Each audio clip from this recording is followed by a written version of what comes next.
there is anything real in them. Yeah, but that didn't stop any from reporting the Mueller and the dossier and all that stuff. You're bitter. I understand that you have a lot of resentment about it. Now we have ethics. Okay, now we have ethics. Don't you dare act like newsrooms didn't have ethics in 2017 and 2018. Well, I know they did. So, well, you can don't dare me all you want, Brian. I've been doing this for 30 years. So say whatever you want. It's my view, and I have a right to say it. I was invited on. So your view is that the news media was unethical with Mueller? Hang on, so one at a time. I don't quite get what it's my view.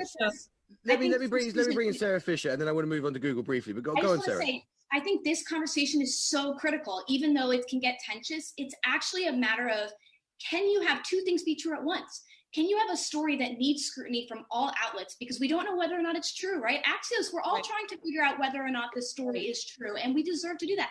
But we also need to think about the bigger picture, which is, God forbid, this story was tied to some sort of bigger disinformation effort to penetrate our elections. We also need to consider that.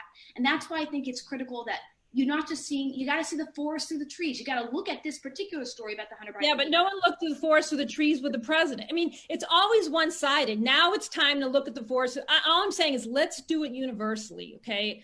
I didn't discard the Mueller stuff. I was much more skeptical because I knew the sourcing. And I knew where I came from on Capitol Hill, where I have stood in the building for the past few decades. I had real reason to doubt that stuff, and I constantly did. And it turned out a lot of it was a bunch of bunk.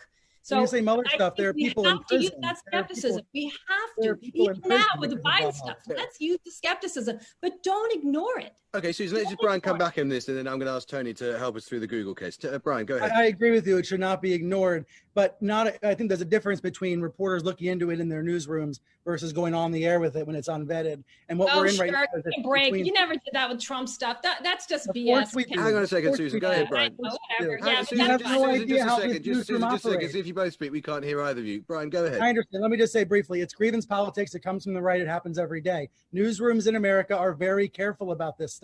I know viewers and readers don't see it, but it happens every day. Slow, cautious vetting happens every day. Okay, I do want to move on